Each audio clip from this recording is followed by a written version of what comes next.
Subscribe कीजिए Gurukul hub channel को और बेल आइकन को दबाइए देखने के लिए लेटेस्ट एजुकेशनल वीडियो सबसे पहले। हेलो गाइस, YouTube के गुरुकुल हब चैनल में आपका स्वागत है और आज की इस वीडियो में हम पढ़ने वाले हैं खिलजी वंश। भारतीय इतिहास, मध्यकालीन भारतीय इतिहास में मैंने आपको गुलाम वंश तक पढ़ा दिया है। ठीक है, जितना पढ़ाया है वो आपके एसएससी के सिलेबस के हिसाब से तो काफ़ी है। ठीक है, अगर आप यूपी पीसीएस की तैयारी कर रहे हैं तो कोई भी अच्छी टेक्स्ट बुक से थोड़ा सा और डिटेल में पढ़े, क्योंकि इसमें फैक्चुअल पॉइंट्स का थोड़ा सा अभाव है, फैक्चुअल पॉइंट्स कम है। ठीक, तो वो अलग से पढ़ लें, या फिर फैक्चुअल पॉइंट्स के ऊपर मेरी जो अलग अलग वीडियो आती रहती है जिसमें 50 फैक्चुअल पॉइंट्स में वंश वाइज आपको देता रहता हूँ, उस पर भी थोड़ा सा फोकस करके चले। ठीक है, तो आज हम स्टार्ट करते हैं खिलजी वंश। और खिलजी वंश में आज जो हमारा मेन शासक रहेगा वो अलाउद्दीन खिलजी रहेगा, क्योंकि अलाउद्दीन खिलजी ही खिलजी वंश का एक महान शासक था और इसी के से रिलेटेड क्वेश्चंस एग्जाम में पूछे जाते हैं।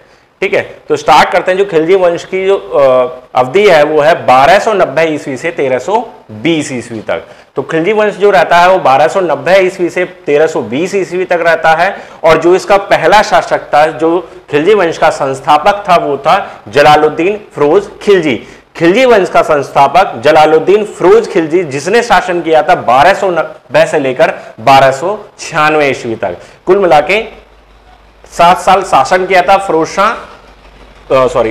जलालुद्दीन फिरोज खिलजी ने, जो खिलजी वंश के संस्थापक थे। बाकी इनसे जुड़ा हुआ कोई भी ऐसा अहम तथ्य नहीं है जो हमारे एग्जाम के लिए इंपॉर्टेंट है, तो इसे थोड़ा सा हम इग्नोर करके चलेंगे और आगे चलते हैं अलाउद्दीन खिलजी पर। तो अलाउद्दीन खिलजी जिन्होंने शासन किया था 1296 से लेकर 1316 तक, काफी लंबा शासन रहा है। ठीक, 21-22 साल का शासन रहा है अलाउद्दीन खिलजी का। ठीक है, 1296 से लेकर 1316 ईस्वी तक। और इनके बारे में अगर बात करें तो अलाउद्दीन खिलजी जो थे 1290 ईस्वी में जलालुद्दीन ने अमीर-ए-तुजक पद प्रदान किया था। 1290 में जब इन्होंने शासन संभाला था, कारोबार संभाला था, राजगद्दी संभाली थी, तो जलालुद्दीन ने इन्हें अमीर-ए-तुजुक पद प्रदान किया था। तो क्वेश्चन पूछा जाता है कि अमीर-ए-तुजुक की उपाधि से किसे नवाजा गया? तो अमीर-ए-तुजुक की उपाधि से नवाजा गया था अलाउद्दीन खिलजी को। अमीर-ए-तुजुक की जो उपाधि थी अलाउद्दीन खिलजी को किसने प्रदान की थी? वो जलालुद्दीन फिरोज खिलजी ने उन्हें प्रदान की थी। तो यहां से इस तरह से कैसे भी क्वेश्चन 2-3 तरीके से पूछा जा सकता है।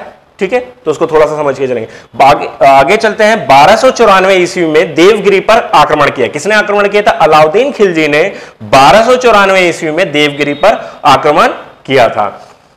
सेना को नगद वेतन एवं स्थायी सेना की नींव रखी। देखिए, उस समय पर जैसा मैंने आपको पिछली वीडियो में भी बताया था कि इक्ता प्रणाली चलती थी। इसमें बता रहा हूं, जैसे इक्ता प्रणाली को समाप्त किया, तो इल्तुतमिश ने एक इक्ता प्रणाली चलाई थी। इक्ता प्रणाली में क्या था, मैंने लास्ट वीडियो में भी आपको बताया था कि जो इनके सैनिक हुआ करते थे उन्हें नगद वेतन नहीं दिया जाता था, वेतन नहीं दिया जाता था, धन नहीं दिया जाता था। इन्हें वेतन की बजाय भूमि का कुछ हिस्सा, भूमि का कुछ टुकड़ा इन्हें वेतन के रूप में दे दिया जाता था। तो उसको अलाउद्दीन खिलजी ने पूरी तरह से समाप्त कर दिया और उसकी जगह नगद वेतन देना शुरू किया और एक स्थायी सेना की नींव रखी। मतलब जितने भी उसमें सैनिक होंगे एक स्थायी, ठीक है, एक सॉलिड तरीके से एक सेना का गठन किया। आगे बात करते हैं। अलाउद्दीन खिलजी को द्वितीय सिकंदर कहा जाता है। द्वितीय सिकंदर इनकी युद्ध नीति, इनके कौशल और इनके शासन करने के तरीके को देखते हुए इनको द्वितीय सिकंदर कहा जाता है।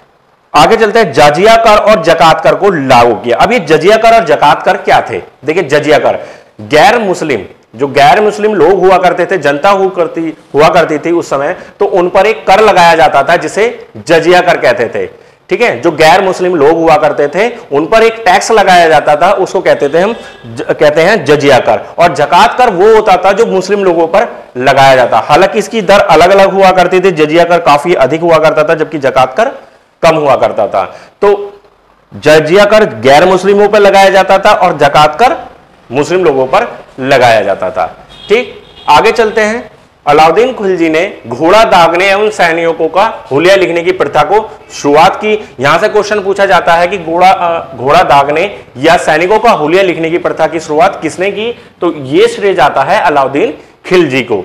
ठीक, आगे आते हैं। कुछ प्रसिद्ध इमारतों का निर्माण कराया था इन्होंने, जिसमें है जमेयत खाना मस्जिद, अलाई दरवाजा, सीरी का किला, हजार खंबा महल का निर्माण करवाया। किस किस का निर्माण कराया था? जमैत खाना मस्जिद, अलाई दरवाजा, सीरी का किला, हजार खंबा महल।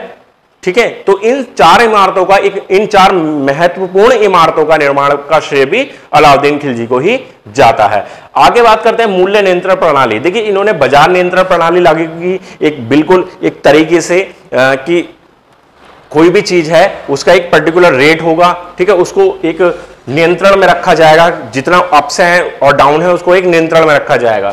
तो एक मूल्य नियंत्रण प्रणाली लागू की। इसके एक सेनापति हुआ करते थे मलिक काफूर 1000 दिनारी, क्योंकि इसे नुसरत खां द्वारा 1000 दिनार में खरीदा गया था। 1000 दिनार में मलिक काफूर को खरीदा गया था, जो इनका सेनापति था, इसलिए इसे 1000 दिनारी भी कहा जाता है। ठीक है, इनके दरबार में एक प्रसिद्ध कवि हुआ करते थे अमीर खुसरो, जिसके बारे में मैंने पहले भी बताया था। अमीर खुसरो जो थे उन्हें तोता ए हिंद कहा जाता है, तोता ए हिंद कहा जाता है। और इन्होंने ही सितार का आविष्कार भी किया था।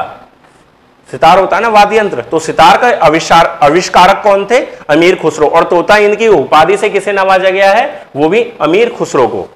ठीक, और इसमें एक महत्वपूर्ण पॉइंट आता है। पॉइंट ये है कि